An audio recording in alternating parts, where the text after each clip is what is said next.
Cette machine est possédée par le démon. Moi. It's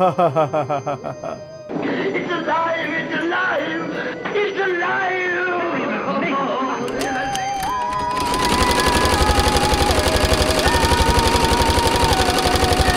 Amis du filet de la mécanique, bonjour. Nous allons parler aujourd'hui de la 411G, mais pas de la 411G. Non, on va en fait plutôt parler d'un problème qui touche beaucoup de machines.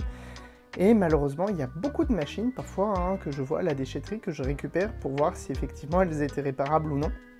Dans le but de les réparer et éventuellement de les vendre d'occasion.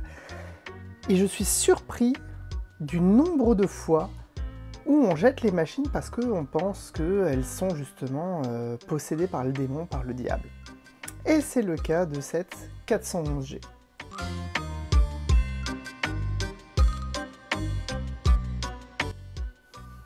Pour vous montrer ce qui se passe, il faut que je la branche. Là, elle est branchée. La pédale est tout à fait fonctionnelle. Vraiment, hein, et ça c'est une machine, c'est un bijou, littéralement. C'est vraiment de très très bonnes machines. Sauf que si on est un petit peu patient, cette machine va commencer à se faire posséder par le démon. Voilà, encore une fois, on va la laisser brancher, comme vous pouvez le voir. Elle fonctionne très bien, il suffirait de mettre un fil et elle coule. Mais, il y a quelque chose qui va se passer. Pour ça, on va attendre un petit peu, puis quand ça démarre, je vais vous montrer ce qui se passe.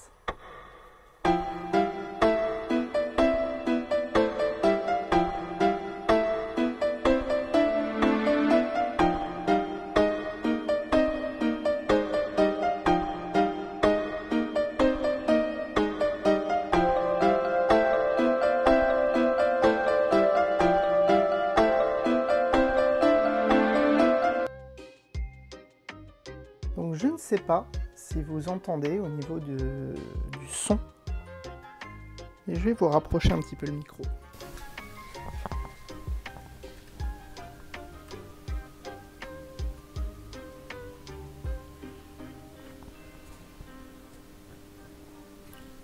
La machine commence à...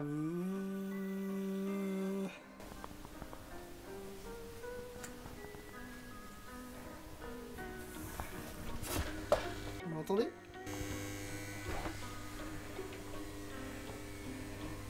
Le démon arrive dans son corps. L'aiguille commence à bouger toute seule. Oh mon Dieu, mais qu'est-ce qui se passe?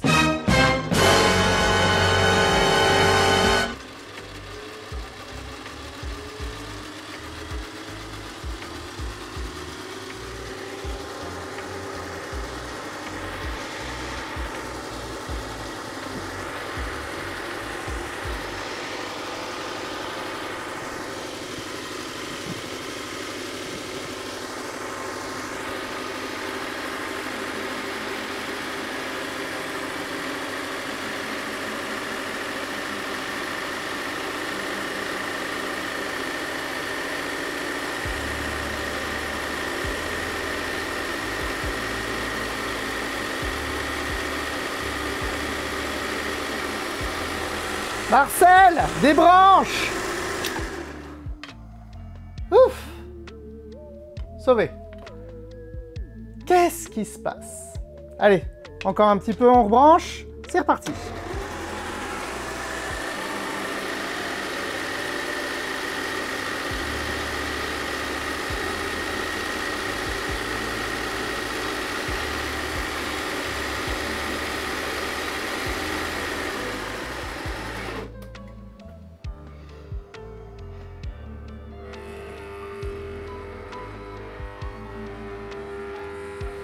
Bon, on va arrêter la torture?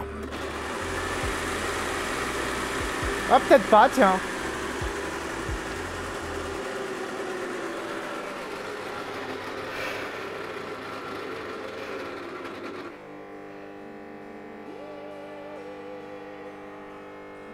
Allez, stop. On débranche définitivement. Vous venez de voir ce qu'on appelle un effet fantôme. L'effet fantôme, c'est quand une machine, sans crier gare, se met à fonctionner toute seule.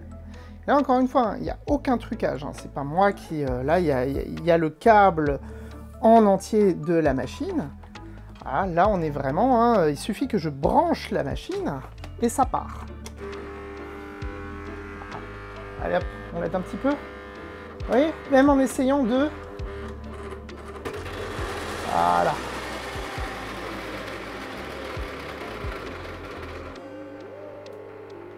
Et là, si vous regardez bien, il y a un petit peu de fumée blanche, très malodorante, qui sort du petit truc jaune en bas, ici, que je vais surtout pas toucher, parce que là, à l'heure actuelle, il doit être brûlant. Mais alors, brûlant de chez brûlant.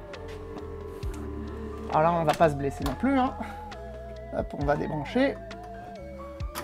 On va un petit peu enlever aussi... C'est un truc, parce que forcément cette machine elle est grippée, donc si le moteur en plus il chauffe, j'ai tout gagné, et là je pourrais réellement la jeter. Hop. Enlever l'aiguille, voilà. Mais mis à part ça, cette machine est pleinement fonctionnelle. Et quand je dis pleinement fonctionnelle, c'est pleinement fonctionnel. Hop. Elle fait des points magnifiques. Voilà, je vous ferai une vidéo dessus parce que c'est un super modèle. Elle manque un peu d'huile, hein, encore une fois. Mais voilà, allez, on rebranche. On rebranche.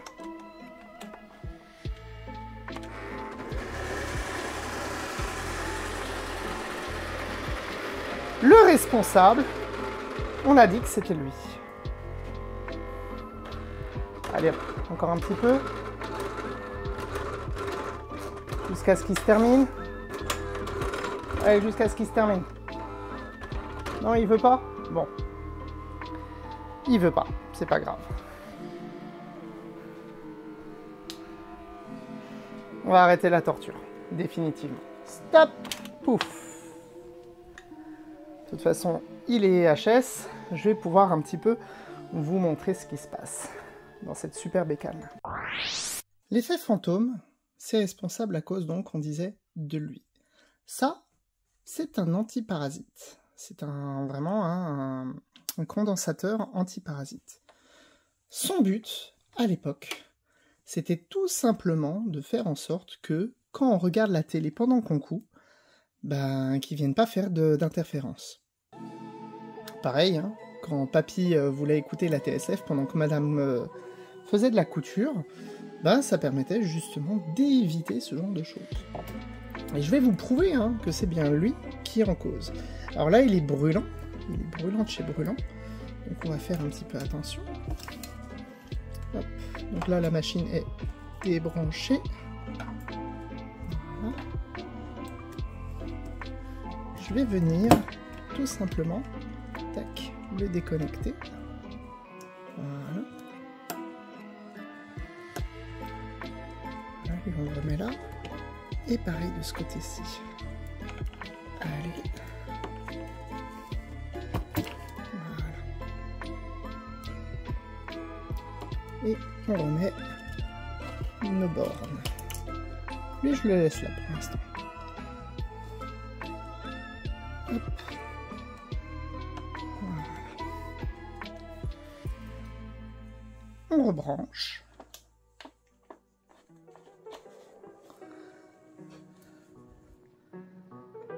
Et c'est bon. Le diable a quitté le corps de la machine. Alors là, hop.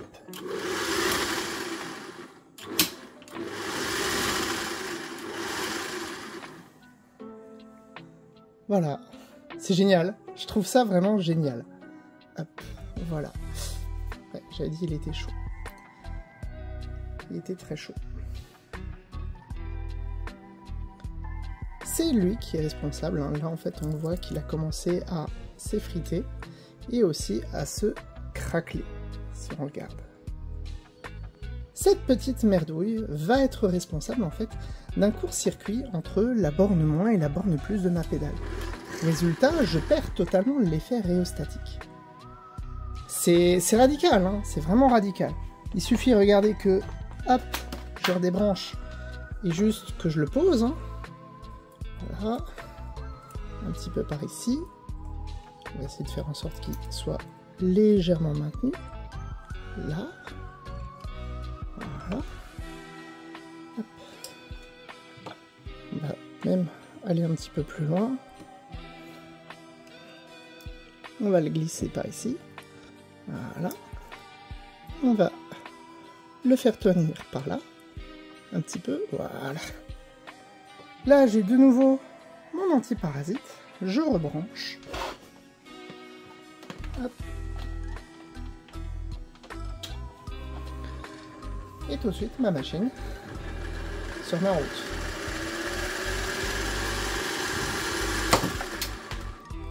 Je l'enlève, tout de suite, ça se déconnecte. Alors que là, je suis toujours branché. C'est donc bien que c'est lui qui vient nous foutre la merde. En introduction, je vous parlais comme quoi beaucoup de personnes commençaient à jeter leurs machines, et puis parfois on trouve vraiment de très belles occasions en fait à la déchetterie, juste parce que c'est super impressionnant. Là, une personne qui voit ça, il se dit mais merde, en plus là malheureusement il n'y a pas eu de grosses fumées blanches. Normalement quand lui il explose, ça fait une fumée blanche. Alors là je vous explique pas l'odeur, j'ai l'odeur mais j'ai pas eu le visuel, ça pue la mort. Mais quand je vous dis ça pue la mort, c'est ça pue la mort. Celui-là, il fait vraiment peur. Parce qu'en général, il explose d'un coup. C'est pas aussi progressif que ce qu'on a vu là. Ça fait un gros spack, fumée blanche, malodorante, machine qui tourne toute seule. Voilà, forcément, les gens... Oh, ma machine, elle est morte, ma machine, elle est morte. Alors qu'il suffirait, en fait, de même pas le remplacer, mais de retirer ça. Alors, c'est un petit peu comme l'appendicite, On va pas le retirer pendant qu'il est là. Bah oui, tant qu'il fait son job et qu'il le fait bien, on va pas le retirer. Quoique, on pourrait. Mais voilà, s'il commence à dysfonctionner, à mettre la machine en porte-à-faux, ben là, on va venir, oui, le retirer. Il y a énormément de machines qui ont ce type de condensateur dans leur pédale ou dans leur moteur. Il y a les Singer, il y a des Elna, il y a des Brother, il y en a tout un tas. Donc si votre machine un jour fait un petit dégagement comme ça, blanc, très malodorant, et qu'elle se met à tourner toute seule, le mieux c'est encore de la ramener chez un réparateur, parce que si lui il crame, c'est que derrière, l'entretien, ça fait aussi un petit moment qu'il n'a pas été fait. Enfin voilà, vous avez pu voir, ça, quand je démarrais en couture, une des premières pannes qui m'est arrivée, c'est justement le fait que ça, paf, ça explose, que ça sente la mort, et mon formateur, il était mort de rire, il fait « Un jour, il faudrait que je filme ça. Il faudrait que je le filme. » Et quand on m'a ramené cette machine, j'ai démonté la pédale et j'ai vu qu'il était en assez bon état, mais que la machine commençait un petit peu à avoir ce petit grésillement que je vous ai fait écouter. Donc du coup, il a fallu que je fasse un petit peu ce qu'il a toujours voulu faire, c'est-à-dire prendre en vidéo ce fait-là. Et je suis quand même un petit peu déçu, parce qu'encore une fois, c'était pas le côté aussi spectaculaire que j'ai déjà vécu, ou que certaines clientes ont vécu à l'époque. Le condensateur, parfois, il se met en porte-à-faux, mais il met en porte-à-faux la machine, mais il va tout simplement griller, mais il va pas mettre la machine en court-jus. Auquel cas, on le laisse, et puis voilà. Et il y en a des très beaux, il y en a des très très beaux. Tenez, regardez le beau chou-fleur que je vous ai ramené. Et hop. Vous voyez le beau chou-fleur que ça peut faire? Donc celui-là, il est sorti d'une Elna. Je crois que c'était une Elna SP ou une Elna Lotus. Donc voilà, on a la capacité, on a le schéma de branchement, etc., etc. Vous imaginez ça quand ça explose, le bruit que ça doit faire? Donc voilà, faut pas prendre peur de ça. C'est quelque chose qui peut arriver. Et par contre, la machine derrière, encore une fois, là je vais la rebrancher. Hop. Voilà. Elle fonctionne parfaitement bien. Voilà, j'espère que cette vidéo vous a plu. N'ayez pas peur si votre machine fait des drôles de bruit et qu'elle se met à être possédée par le démon. juste ramenez-la chez un réparateur qui vous fera la révision. Puis là, elle va bien se porter, hein. Voilà, c'était Fil Mécanique. Je vous dis à bientôt. Ciao!